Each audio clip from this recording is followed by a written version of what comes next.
말씀 받겠습니다. 오늘도 펼쳐진 성경을 통하여서 오늘을 살아가는 우리 모두에게 말씀 주옵시기를 예수님의 이름으로 기도하옵나이다.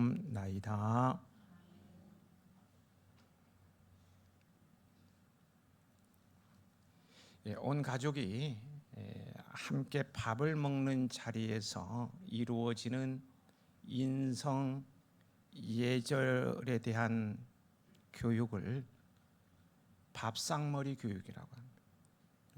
밥상머리란 차려놓은 밥상의 한쪽 언저리를 말하죠.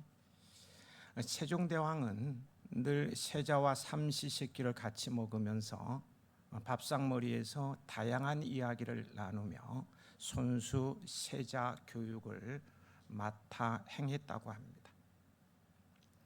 요즘 와서 밥상머리 교육의 중요성이 재조명되고 있습니다. 오늘 사랑하는 가족들과 함께 식사의 자리를 마련해 보시면 어떨까요? 우리 예수님께서도요, 밥상머리 교육을 종종 하셨습니다. 최후의 만찬의 경우는 그 대표적인 예라 하겠습니다.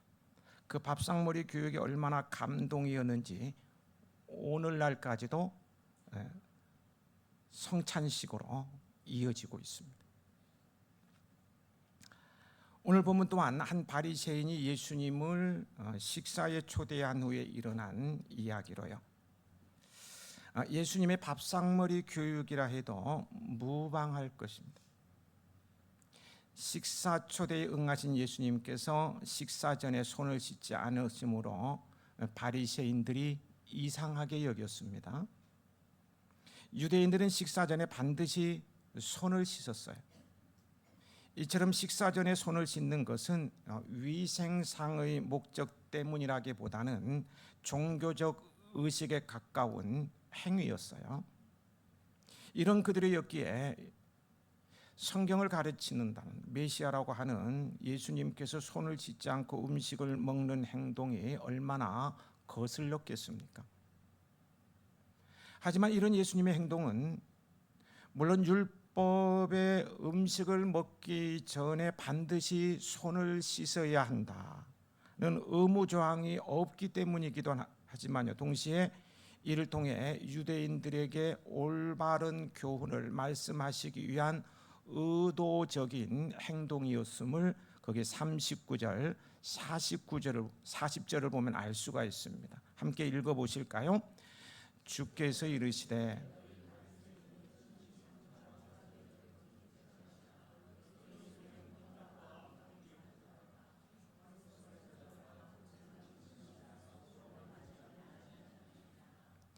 마음에는 탐욕과 악독, 사악함이죠. 가득하면서 외적인 깨끗함에만 매달리며 손을 씻지 않고 음식을 먹는 예수님을 속으로 정죄하는 바리새인들의 외식, 겉과 속이 다름, 문자를 좀 쓴다면 표리부동을 책망하시는 말씀입니다.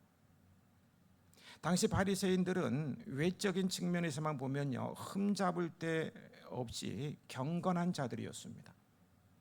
하지만 그들은 내적인 측면에서 보면 영적, 도덕적으로 심각한 타락 상태에 있었어요. 그들의 심령과 영혼은 탐욕과 악독으로 부패할 대로 부패한 상태였습니다. 그럼에도 불구하고 그들은 겉만 깨끗이 치장하면 더러운 자신들의 속을 감출 수 있다고 생각했습니다.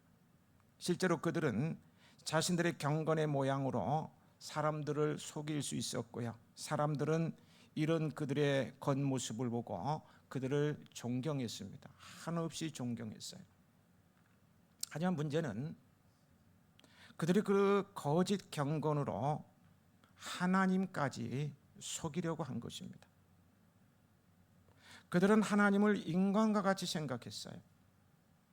그래서 겉만 잘 치장하면 하나님도 자신들을 기뻐하실 것이라고 생각하면서요, 속으로는 마음 마음껏 악을 저질렀던 거예요. 그러나 우리 하나님께서 어떤 분이십니까? 그분은 우리를 지으신 창조주이십니다. 우리를 지으시되 영, 혼까지 지으셨어요. 그러므로 하나님께서 우리의 마음, 이 혼과 영까지도 다 감찰하십니다. 역대상 28장 9절에 여호와께서는 모든 마음을 감찰하사 모든 의도를 아시나니 라고 하셨고요. 시편 44편 21절에는 무릇 주는 마음의 비밀을 아시나이다 라고 하였습니다. 우리는 몸과 마음에서 모두 하나님 앞에 벌거벗은 자와 같습니다. 어느 하나 숨길 수 없다는 거예요. 초대교회의 그 성령을 속여 망한 부부 이야기입니다. 성령님은 인격의 하나님이십니다. 그 누구에도 속지 않으셔요. 은혜 받은 그들 부부는 구제를 위해 자발적으로 땅을 팔아서 헌금을 하죠. 하지만 욕심에 굴복돼 얼마를 감추고는 거짓말을 합니다. 성령께서는 베드로를 통해 어찌하여 사탄이 내 마음에 가득하여 내가 성령을 속이고 땅값 얼마를 감추었느냐라고 폭로합니다. 그들은 사람에게 거짓말을 한 것이 아니고요, 하나님께 한 것입니다.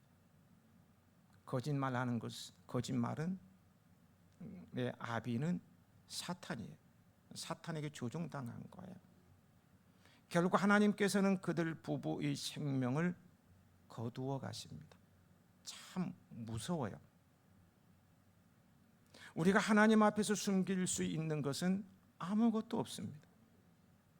만약 우리가 무엇을 하나님께 숨기려고 한다면 그것처럼 어리석은 행위도 없어요. 그것은 전지하신 하나님을 기만하는 행위일 뿐입니다. 그러므로 우리는 어떤 경우에도 하나님을 속이려고 해서는 안 돼요. 또한 우리는 외적인 모습과 내적인 모습을 일치시켜야 우리의 겉모습을 깨끗이 할 뿐만 아니라 내적인 모습도 깨끗하게 유지해야 합니다. 그래서 온 땅을 두루 감찰하시는 하나님 앞에 온 땅을 다니시면서 두루 감찰하시는 하나님 앞에 겉과 속이 모두 깨끗한 자로 발견되는 여러분들이 되시길 축복합니다. 41절은 예수님께서 바리새인들에게 하시는 말씀인데요, 같이 읽어보실까요? 그러나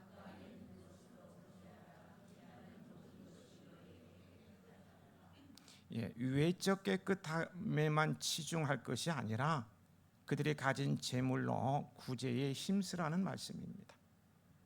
그러면 그들이 하나님 앞에서 깨끗한 자로 인정받게 될 것이라고 말씀하십니다.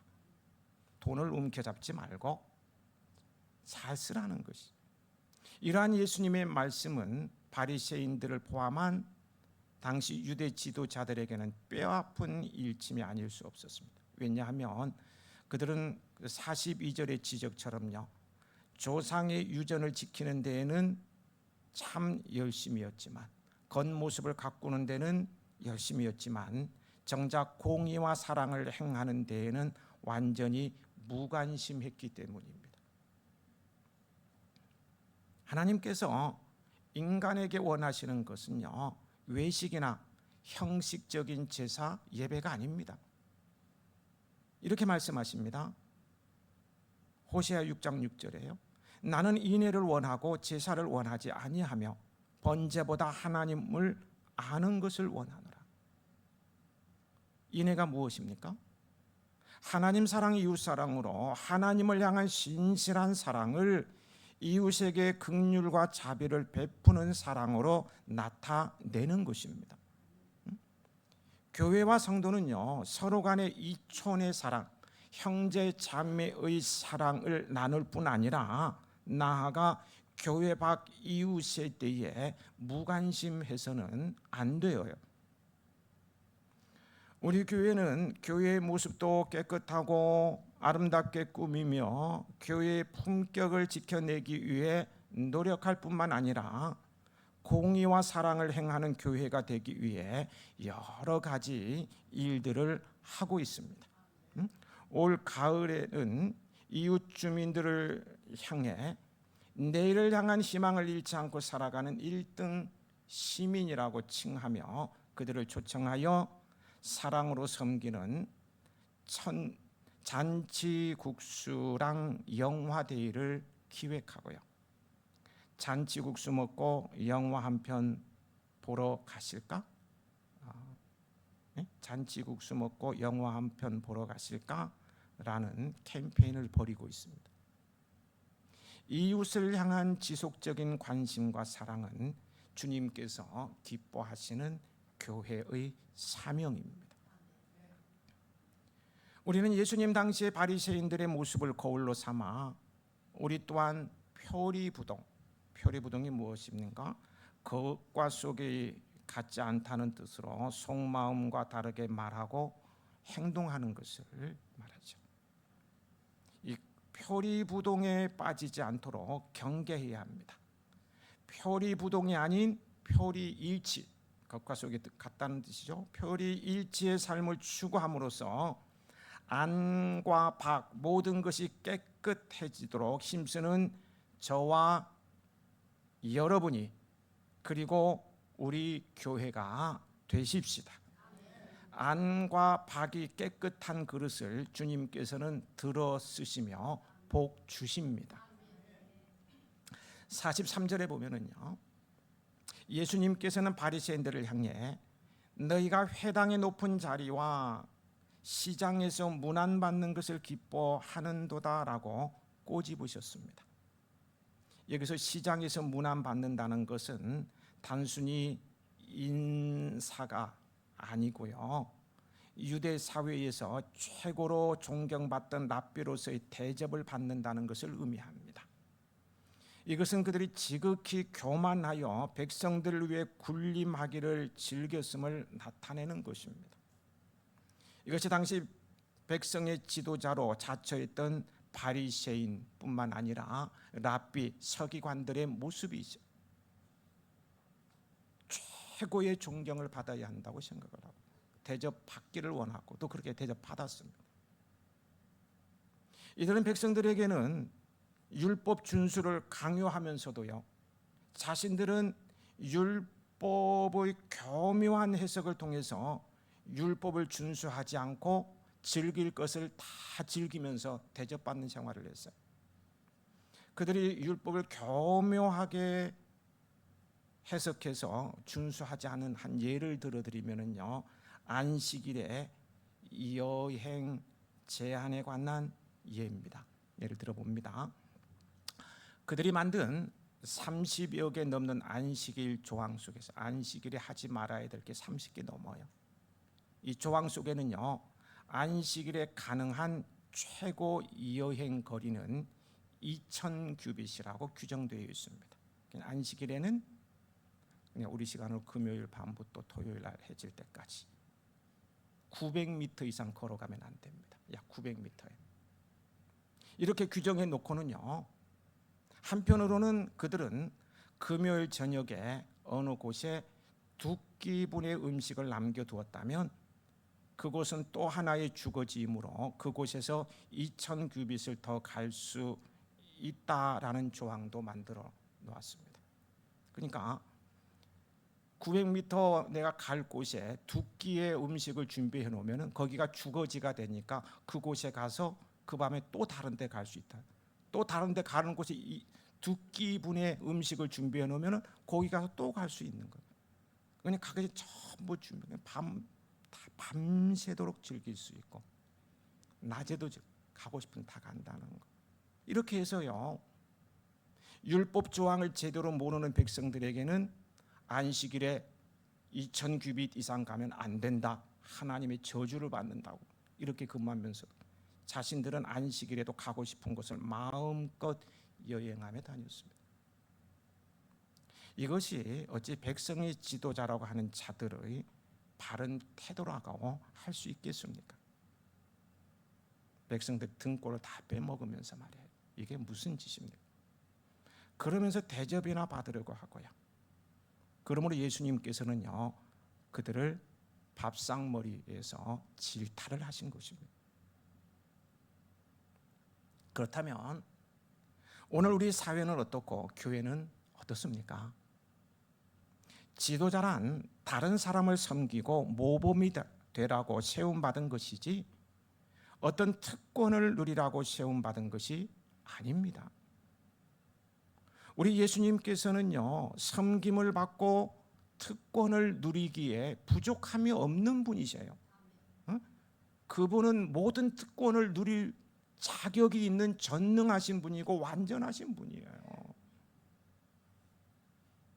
그러셨지만요, 인자가 온 것은 섬김을 받으려 함이 아니라 도리어 섬기려 하고 자기 목숨을 많은 사람 대속물로 주려 함이니라. 그 말씀하시면서 말씀에서 그치지 않고요, 손수 먼저 섬기는 삶과 희생하는 삶의 모범을 보이셨어요. 오늘 믿는 우리에게 하나님께서 주시는 특권도 이기적인 특권이 아니라 더 많은 사람들을 섬기기 위한 특권이라는 사실을 아셔야 합니다. 그래서 여러분 각자에게 주어진 은사, 달란트, 재물, 건강, 직분을 통해 더 많이 섬기고 희생함으로써 낮은 자를 높이시는 예수님으로부터 진정한 높임을 받는 성도들이 되시길 축복합니다. 같은 내용들 쭉 이어지고요. 52절로 넘어가서 52절을 함께 읽어보시겠습니다. 화 있을진저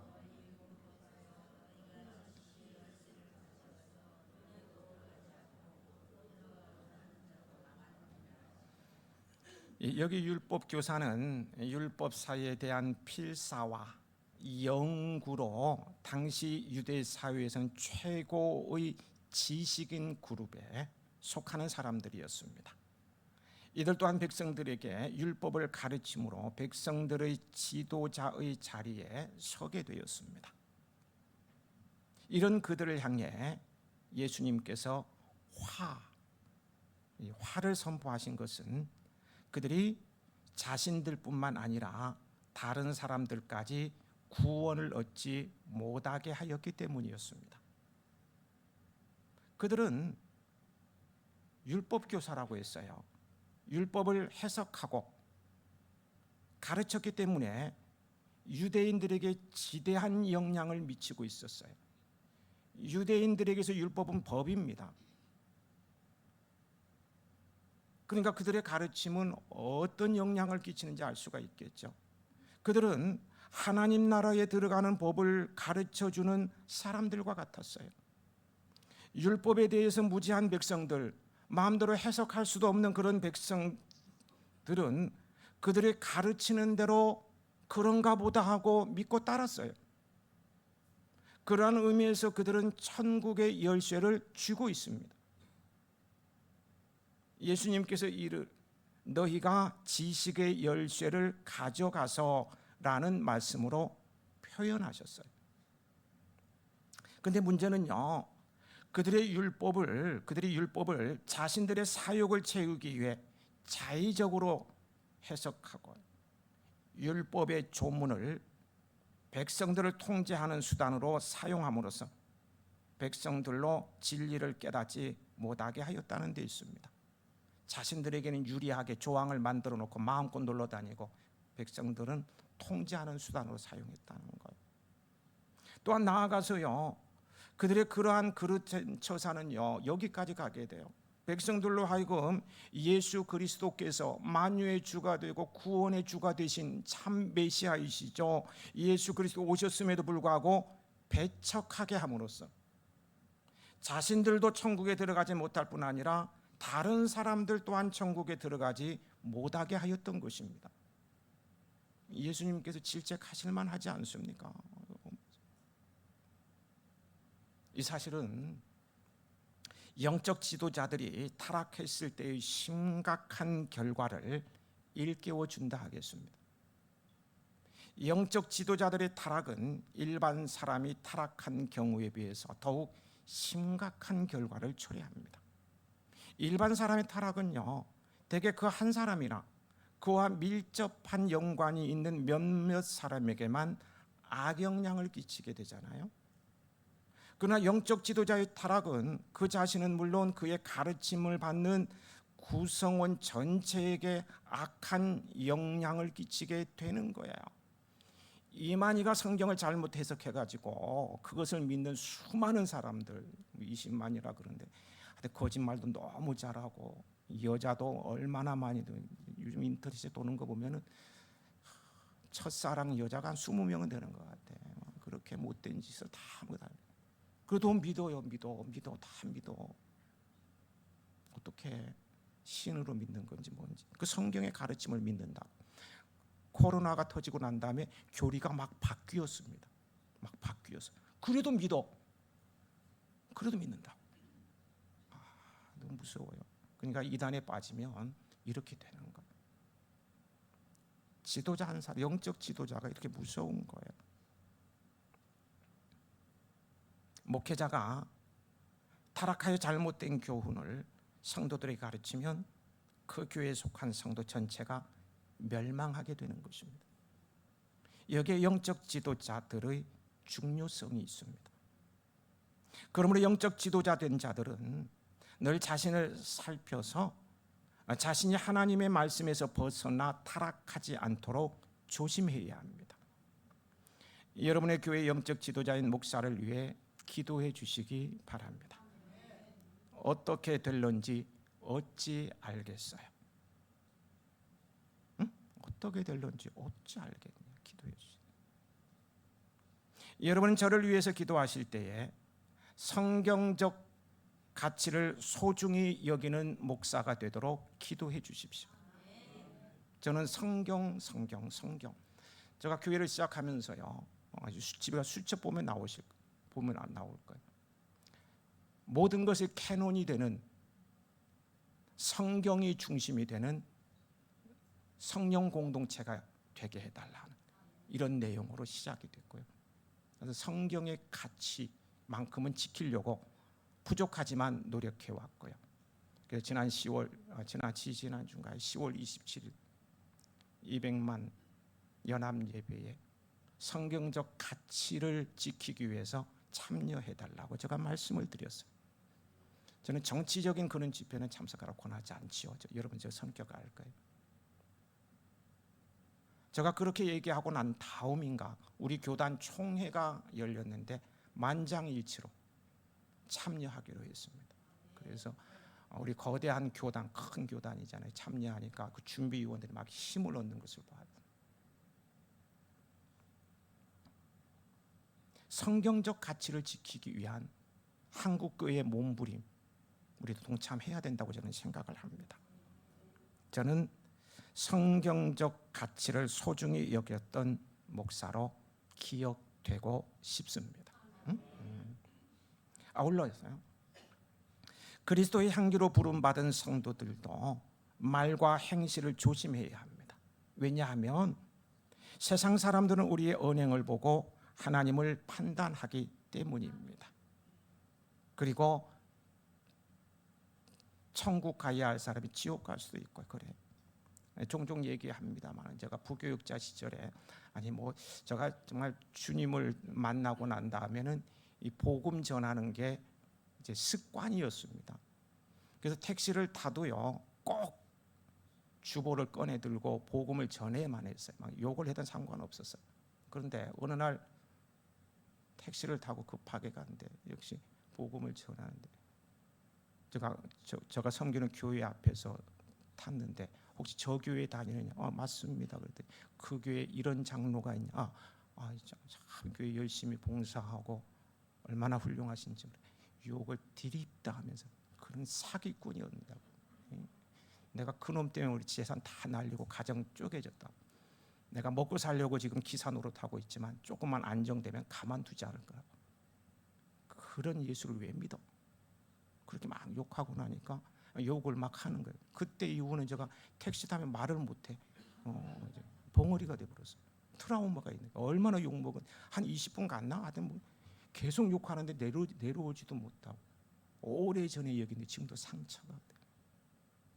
너무 상처가 됐어요. 우리의 언행에 따라 언행은요 때에 따라서 세상 사람들로 복음을 배척하게 구원에 이를 수 있는 기회를 박탈하는 것이 될 수도 있고 복음을 받아들이고 구원에 이르는 기회를 제공하는 것이 될 수도 있습니다. 그런 의미에서요 우리는 천국 열쇠를 가진 사람들입니다. 그러므로 성도들은 천국 열쇠를 가진 사람들로서 다른 사람으로 구원에 이르게 할지언정 천국 문을 닫는 잘못을 범한다면 정말 큰 일입니다. 그 책임을 어떻게 감당하겠어요? 그러기 위해 그리스도의 향기로 살아야 합니다. 고린도후서 2장 15절에 우리는 구원을 얻는 자에게나 망하는 자들에게 하나님 앞에서 그리스도의 향기니라고 말씀하십니다. 우리는 사람을 구원에 이르게도 하고 망하게도 하는 향기, 즉 천국 열쇠를 가진 자라는 것입니다. 오늘 우리가 살고 있는 이 세상에는 썩은 냄새가 진동하는 곳이 너무 많습니다. 곳곳마다 시기가 있고 질투가 있고 원망이 있고 야비함이 있고 배신이 있고 속임이 있고 분쟁이 있고 아멘 할 때까지 할 거야. 그냥 쾌락이 있고 죄악이 난무합니다. 우리 교회를 새로 이렇게 아름답게 짓고 이전하기 전 교회에 있을 때 머리도 막 헝클어지고요, 세수도 하지 않는 모습으로 이 보따리 짐을 이렇게 짊어지고 다니는 한 남자가 종종 사무실로 불쑥불쑥 들어와 가지고는 컴퓨터를 하기도 하고 아무도 없을 때는 컴퓨터를 막 만지고 있어요. 그리고 밥도 달라고 했는데요, 얼마나 구렁내가 나는지, 얼마나 구렁내가 나 막 숨을 못 쉴 정도예요. 저는 일명 개콘데요, 다니고 가면 며칠 동안 냄새가 나는 것 같아요. 얼마나 지독한지. 도대체 얼마 동안 목욕을 하지 않고 옷도 갈아입지 않았으면 저런 냄새가 날까. 그래서 사람의 영혼에도 썩은 냄새가 나기도 하고 좋은 향기가 나기도 합니다. 비록 생김새가 잘생기고 이쁠지는 모르나 평생을 비열하게 더럽게 사람들을 속이며 산 사람은 그 영혼에서 구린내가 나는 것입니다. 그러나 평생을 선량하게 순수하게 진실하게 산 사람은 그 영혼에서 좋은 향기가 풍겨 나오는 거예요. 우리는 영혼이 순결한 몸과 마음으로 하나님을 섬기며 좋은 향기를 풍겨내는 그리스도의 향기가 되어야 합니다. 좋은 향기를 풍겨내는 그리스도의 향기는 사랑의 향기입니다. 비가 와서 온통 곰팡이가 피어 퀴퀴하던, 제가 관양동에 살 때 이런 데 좀 살아봤어. 온통 곰팡이가 피어서 퀴퀴하던 집안에 향유를 뿌리면요, 집 안에 퀴퀴한 냄새는 사라지고 온통 좋은 향이 가득합니다. 마찬가지로요, 그리스도의 사랑의 향기는 퀴퀴한 세상을 향기롭게 합니다. 우리 주님 예수 그리스도께서는 세상을 변화시키고 살리는 사랑의 향기입니다.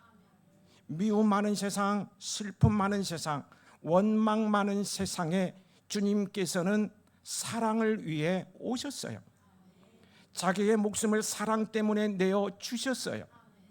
못 박히신 두 손과 두 발 흐르는 보혈의 향유는 사막같이 황량한 이 세상에 온통 사랑의 향기가 그득하게 하십니다.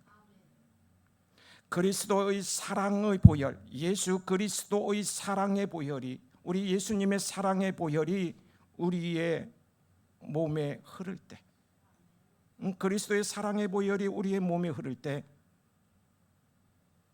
우리의 입에서는 사랑의 언어가, 우리의 얼굴에는 사랑의 미소가, 우리의 손과 발에는 사랑의 섬김과 헌신이 가득하게 됩니다. 사도행전을 보면은요, 다비다 도로가라고도 하죠. 도로가라고도 하고요.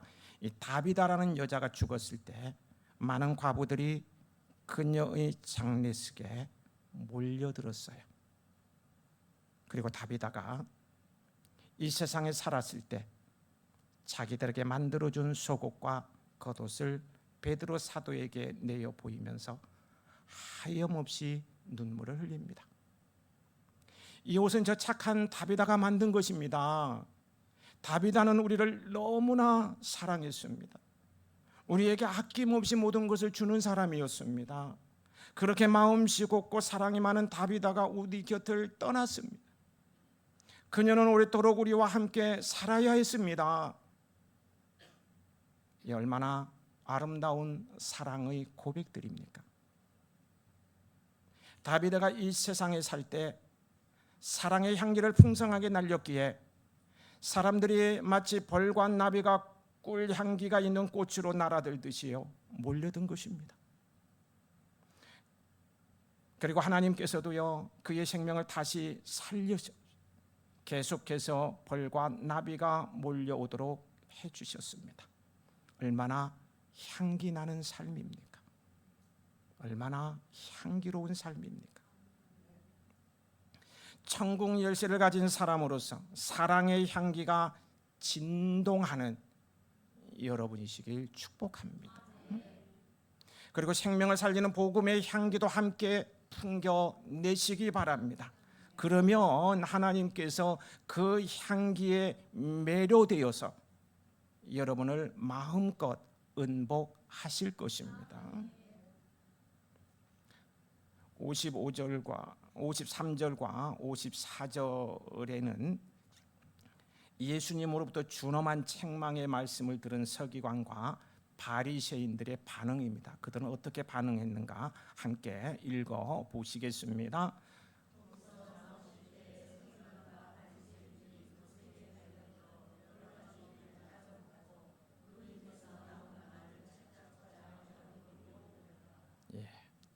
사람은 바른 소리를 들으면 감사하고 고칠 것 같으나 정반대의 모습을 보입니다. 자신이 거짓이 들킨 것처럼 오히려 반발하고 막 대적을 합니다. 그들은 예수님의 날카로운 지적을 받고 자신들을 돌아보며 회개해도 시원치 않은데 거기 보세요. 오히려 예수님을 거세게 몰아붙이며 따져 묻고 말꼬리를 잡아 공경에 처하게 하려고 막 기를 써댑니다. 이들은 이래서 안 되는 자들입니다. 밥상머리 교훈을 경청하며 순응했어야 했습니다. 오늘 우리도 말씀을 들을 때 자신부터 성찰해야 합니다. 여러분, 이 세상 모든 사람들은요 겉으로는 그럴듯하게 보여도요 실상은 불완전하고 연약한 죄인들에 불과합니다. 때문에 누구나 죄악에 빠지고 실수와 잘못을 범할 수 있어요.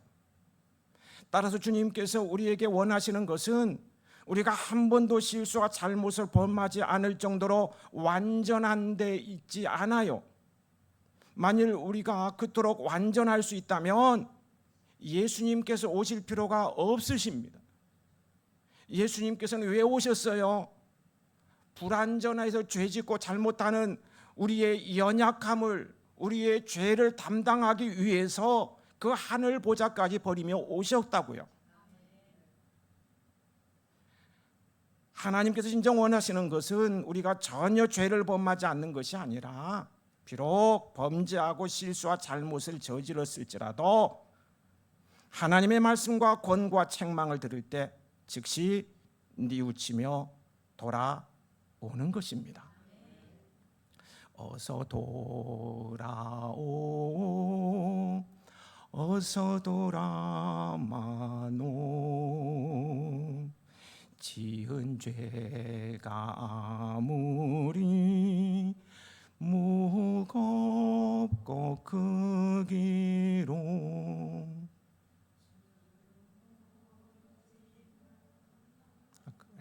감사합니다. 그리고는 과거의 위선과 탐욕 등 잘못을 더 큰 하나님의 은혜와 은복으로 변화시키는 지혜로운 성도가 되기를 주님께서는 원하십니다. 날마다 말씀 앞에 자신을 성찰하며 변화되는 삶과 천국의 열쇠를 가진 사람들로서 그리스도의 향기로 살아가는 우리 해야인들이 되시길 축복합니다. 아버지 하나님,